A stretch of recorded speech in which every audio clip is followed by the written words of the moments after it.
अंदाज में आज के नतीजों की 10 बड़ी बातें बताते हैं।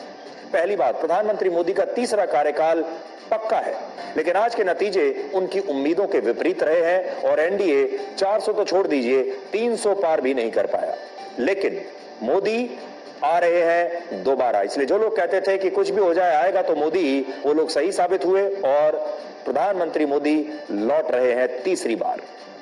दूसरा, बीजेपी को इस बार पूर्ण बहुमत नहीं मिला, लेकिन 239 सीटों के साथ वो सिंगल लार्जेस्ट पार्टी रही है और जब विपक्ष के पूरे इंडिया गठबंधन की 20 पार्टियों ने मिलकर 235 सीटें जीती हैं, तब बीजेपी ने अकेले ही पूरे इंडिया गठबंधन से ज्यादा 239 सीटें जीती हैं। तीसरा, देश में गठबंधन वाली सरकार का दौर एक बार फिर से लौट आया है। देखिए, ये एक बड़ा पॉइंट है, इस पर ध्यान दीजिएगा। गठबंधन सरकारों का दौर हमारे देश में लौट आया है और इस बार लोगों ने मजबूत सरकार का नहीं बल्कि मजबूत विपक्ष का मैंडेट दिया है। आपको याद होगा, गठबंधन सरकारों का दौर प्रधानमंत्री मोदी की सरकार बनने के बाद से चला गया था, लेकिन अब गठबंधन सरकारों का दौर वापस लौट रहा है और जनता ने यही फैसला सुनाया है कि हमें गठबंधन सरकार चाहिए और हमें कोई ऐसी पार्टी नहीं चाहिए जिसे पूर्ण बहुमत प्राप्त हो।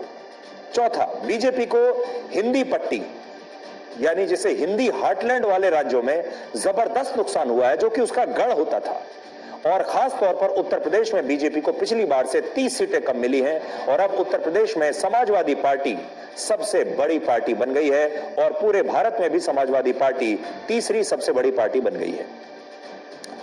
पांचवा पॉइंट, उत्तर प्रदेश में राम मंदिर का मुद्दा बिल्कुल नहीं चला और बीजेपी खुद फैजाबाद में, जिस क्षेत्र में अयोध्या आता है, वहीं पर चुनाव हार गई। इसके अलावा उत्तर प्रदेश में बीजेपी के अंदर जो डिवाइड था, उससे भी पार्टी को नुकसान हुआ है, यानी बीजेपी ने मिलकर उत्तर प्रदेश में चुनाव नहीं लड़ा।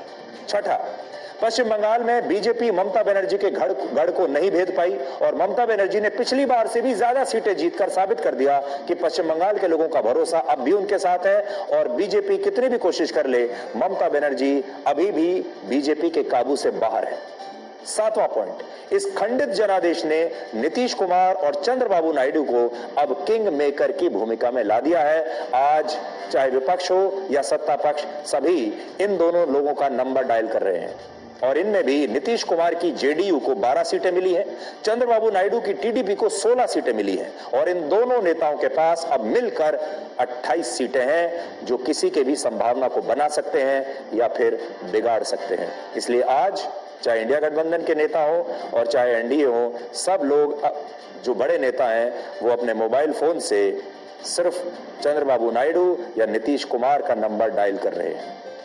आठवां पॉइंट, राजस्थान में विधानसभा के चुनाव जीतने के कुछ ही महीने के बाद परिस्थितियां बदल गई और जिस राजस्थान में पिछली बार बीजेपी ने 25 में से 25 सीटें जीती और इसके बाद पिछले साल विधानसभा का चुनाव भी जीता, वहां इस बार बीजेपी ने 14 और कांग्रेस ने 8 सीटें जीती हैं, यानी बीजेपी को राजस्थान में जबरदस्त नुकसान हुआ है। 9वां पॉइंट, बीजेपी ने विपक्षी दलों से आए जिन दल बदलू नेताओं पर अपना दांव खेला, वो दांव नाकाम रहा और महाराष्ट्र में अजीत पवार और एकनाथ शिंदे जैसे सहयोगी भी एनडीए को कोई लाभ नहीं पहुंचा पाए। 10वां पॉइंट ये कि बीजेपी को अब भी चुनाव जीतने के लिए आरएसएस की जरूरत है और वो आरएसएस की संगठन शक्ति को दरकिनार नहीं कर सकती। आपको याद होगा, चुनाव के बीच में बीजेपी अध्यक्ष जेपी नड्डा ने बयान दिया था कि बीजेपी अपने आप से चुनाव लड़ने के लिए सक्षम है, उसे आरएसएस के सपोर्ट की, समर्थन की आवश्यकता नहीं है, लेकिन नतीजे बता रहे हैं कि आरएसएस के समर्थन की आवश्यकता है। और देखिए, एक और खास बात है, आज के जो नतीजे हैं इनमें हारा कोई नहीं है। आज के नतीजों में सबकी जीत हुई है। आज ईवीएम की जीत हुई है, आज लोकतंत्र की जीत हुई है, आज विपक्ष की जीत हुई है और आज सरकार की भी जीत हुई है। आज हमारे देश के लोकतंत्र की जीत हुई है, आज हमारे देश के वोटर्स की जीत हुई है। यानी फायदा ही फायदा है, नुकसान कुछ नहीं है अगर आप देखें तो। और इन नतीजों से दो और बातें पता चलती है। पहली बात यह कि बीजेपी और एनडीए को दलित, महिला और युवा वोटों का नुकसान हुआ है और दूसरा, जिन सीटों पर कांग्रेस के उम्मीदवार नामांकन भरने के बाद बीजेपी में शामिल हुए, वो बातें जो हैं वो वोटर्स को अच्छी नहीं लगी।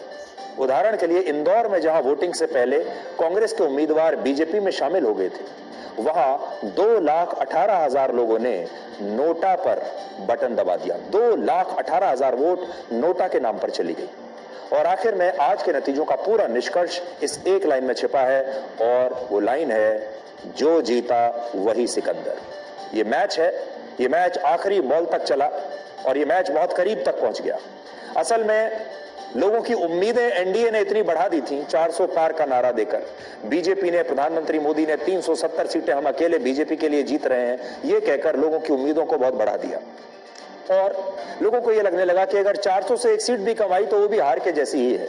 लेकिन हमेशा याद रखना होगा कि सरकार 272 के आंकड़े पर बनती है और एनडीए ने 272 का आंकड़ा ले लिया है और सरकार एनडीए की बन रही है। अब मैच चाहे आप 1 रन से जीतें, चाहे 100 रन से जीतें या उससे ज्यादा से जीतें, जीत जीत ही रहती है और जो जीता वही सिकंदर। विपक्ष के इंडिया गठबंधन ने शानदार लड़ाई लड़ी। देखिए, एक बड़ी बात यह है, आप में से बहुत सारे लोग सोच रहे होंगे कि ये वन साइडेड मैच है और इंडिया गठबंधन कुछ नहीं कर पाएगा। एग्जिट पोल्स ने भी यही कहा था, लेकिन आज बड़ी बात यह है, सारे एग्जिट पोल्स गलत साबित हुए और इंडिया गठबंधन ने जबरदस्त लड़ाई लड़ी, फाइट दी।